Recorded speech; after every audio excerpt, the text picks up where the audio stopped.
ആർക്കും വേണ്ടാത്തൊരു കൈരളി രവിമാഷിൻ്റെ പിന്നെ ബിജു അനന്തകൃഷ്ണൻ്റെ ആയിരുന്നു ടൂൺ സംഗീതം.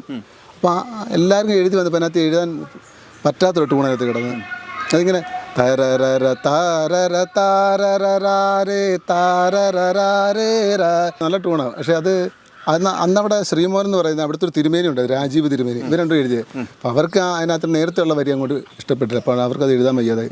അപ്പോൾ ഞാൻ തിരുമേനിയോട് ചോദിച്ചു, തിരുമേനി ഞാൻ എഴുതിക്കോട്ടെ ഇതിന്. അങ്ങനെ ഞാനിതിന് വരി എഴുതി. ആ സി ഡിയിലെ ഫസ്റ്റ് പാട്ടായിട്ട് മാറിയത്.